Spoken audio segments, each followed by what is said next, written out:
Okay guys, Good Marks Goods here, and today I'm bringing you all um, the Winthrop by Reed and Barton. It's a gravy boat with an underplate, and why I'm bringing this to you guys is because I'm sending it off today. This is now the record for me for a single piece sold. That's in both terms of profit and in terms of selling price. Because I had this piece for a couple months now, and I put it in an unboxing video and I talked it up. But I wanted to like look at it again a little closely and figure out why it did what it did. So I got it for 180. I sold it for $185. Absolutely great for a single piece of silver plate.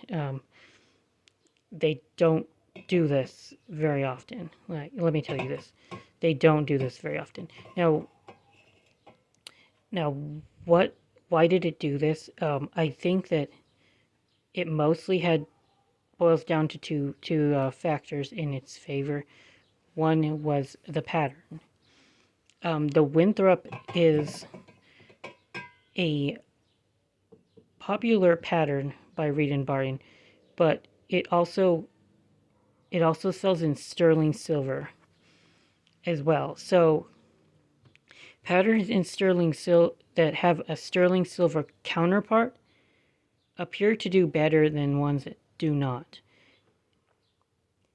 Also, pieces that actually have a name of a pattern, I've found also tend to do better than pieces that don't actually list the pattern name on the piece.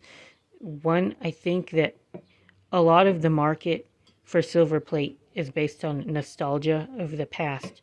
And if people like grew up with a pattern or in their household, grandma had a collectible display or something, they can easily remember a pattern that has a name like the Winthrop than when plate manufacturers just would put like a number on it, like 1795A. That denotes the Winthrop as a pattern. But people aren't going to remember that, oh, grandma had 1795A. But they'll remember that grandma had the Winthrop. So I think that had something to do with the overall value of the piece. As a rule, I think that pieces that have a named pattern on the piece sell better. The other thing is it all boils down to condition. This baby is in flawless condition, and I could put that in the listing.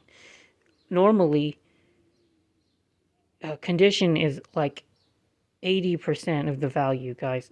I'm not kidding you. Pieces that they have a um, minor problems. Maybe they have a little bit of plate flaking off. Their plate loss. Maybe the plate is thinning, so you can see the base metal shining through the piece. Sometimes there are scratches or nicks in like the sides or on the feet. There's none of that here. There's no like noticeable scratches. So you have to keep that in mind when selling a piece, and you have to be very honest with your buyer. Like, yes, scratched silver plate is still can still have a value if it's in a popular pattern like this, if it's antique, but they're not going to give you top dollar for this, for pieces with imperfections. And if you lie to them and say that something is in perfect condition when it's not, oh, you've you're going to open up a hornet's nest, and that's how you get negative feedback, and that's how eBay starts to hate you.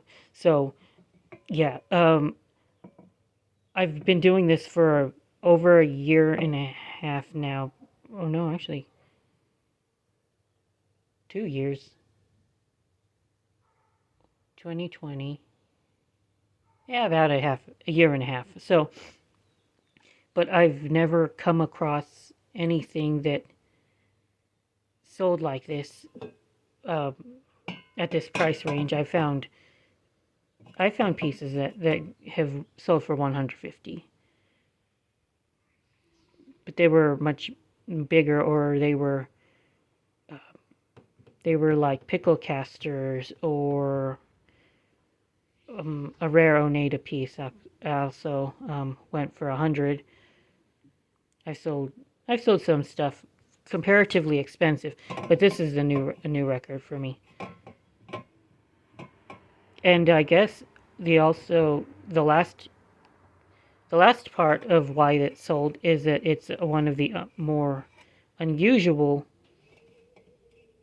unusual pieces in the pattern.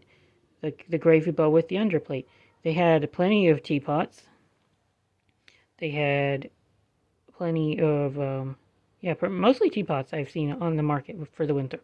But if somebody wanted to make a pattern, finish their pattern, make a set, there were just only so many gravy boats with the attached underplate on the market, and I think I was the only one selling it at the time. And knowing that, I asked for 185. I didn't know if that was too much or too. I didn't think it was too much, but I was wondering if I could push it closer to 250, 300, but I decided not to. 185, and I would have been happy with that.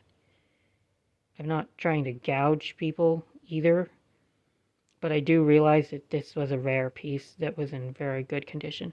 So that's why I got top dollar. Alright, guys. Thanks again.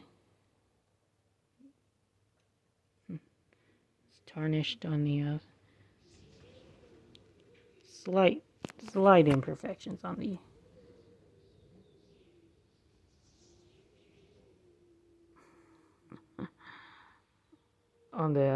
edge of the the piece, but